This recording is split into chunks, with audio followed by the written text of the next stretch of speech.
Colleague Thulasizwe Simelane is there as part of the ENCA crew of reporters and presenters who've been covering this election. Thulasizwe, good morning. Very up early for us this morning. We appreciate it. Well, we heard there from the ZEC chairperson who just played a bite from her yesterday, saying that it was largely peaceful. Zimbabweans must be patient as the counting is underway and apparently is progressing well.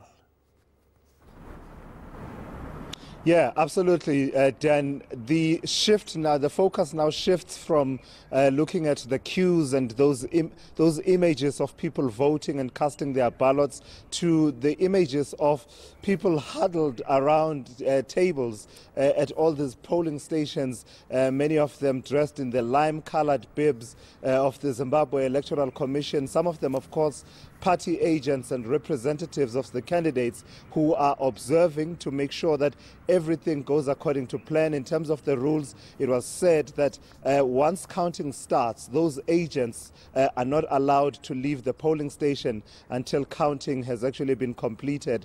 In many of these areas, they would be doing this under, a lighting that is perhaps not so great, but perhaps adequate for them to carry on the counting. But also, we're now looking at the images outside the polling stations, on the doors, on the windows of the polling stations, many of which are schools and public premises such as halls where the voting was taking place and now the counting taking place. I can tell you the political parties have already taken out their political calculators, if there's such a thing, and they're doing their calculations as to what is the picture that is emerging from these results that are posted outside the more than 10,000 polling stations, in fact about 10,900 if I'm not mistaken. But Dan, at this point it's still early days. I mean, if you look at it as a puzzle, we're really seeing just these pieces, these 10,900 pieces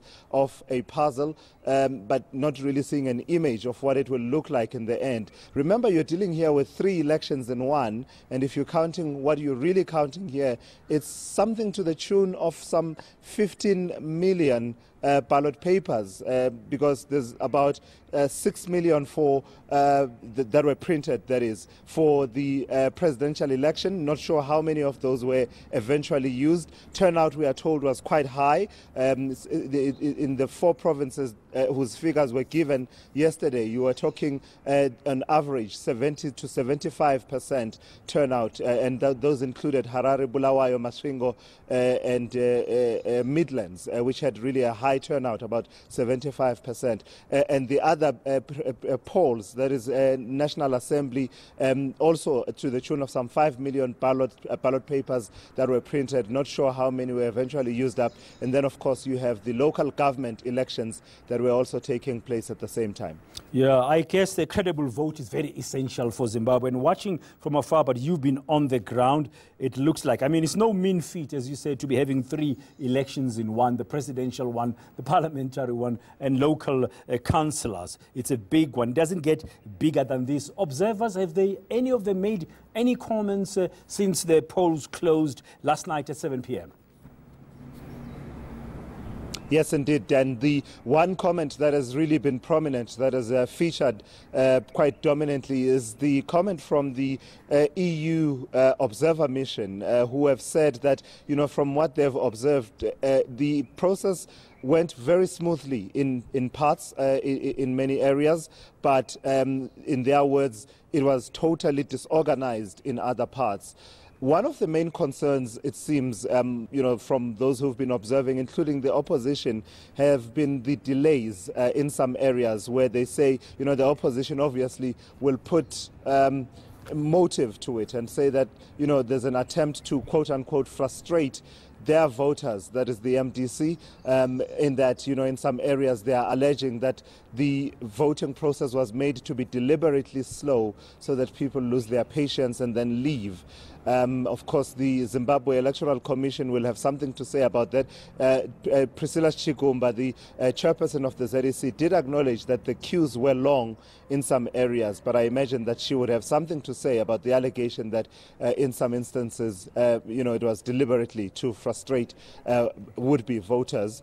And then there was the issue of people who were being turned away from polling stations. The explanation there from the ZEC being that it was in many instances people who were showing up with, with documents that were not considered to be adequate for voting. So people showing up with their birth certificates, showing up with their driver's licenses, expired passports, because you can use your passport to vote or you can use your national ID card. And in some instances, people were turning up with expired passports, according to Priscilla Chigumba, the chairperson of the ZEC. So she's also been at pains to emphasize that in the 4 provinces where she was reporting, in fact, when she was reporting about the picture in the whole country, she was saying that in many of the instances it was less than 1% of people that were turned back because of those reasons that were cited.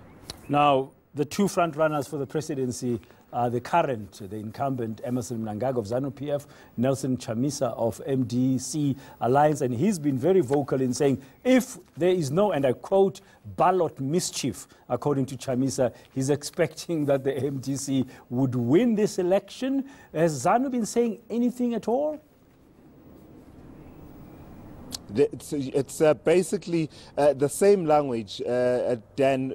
Both of them are quite upbeat that actually the people of Zimbabwe will speak, and the people of Zimbabwe will speak unequivocally, and they will make it clear that they are all ready for change, because in a strange way, both these candidates are promising to deliver real change to Zimbabwe. Emmerson Mnangagwa saying he's the man of action who has already shown the people of Zimbabwe in the last 8 months that when called upon to bring change, he can and he will. Nelson Chamisa, on the other hand, talking about delivering change that delivers, and his slogan being "Behold the new," that it's time for change that delivers. And so both of them are upbeat that they will actually do exceptionally well in these elections.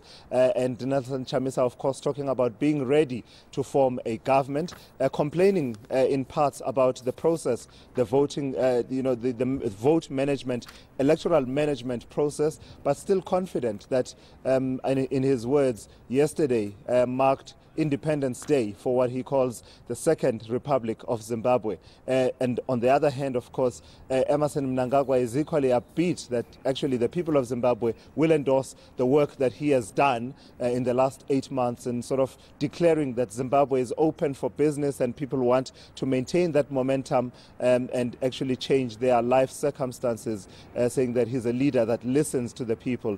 Mtungamiri anogadzirisa zvichemo zvevanhu, a leader who responds to the cries of the people.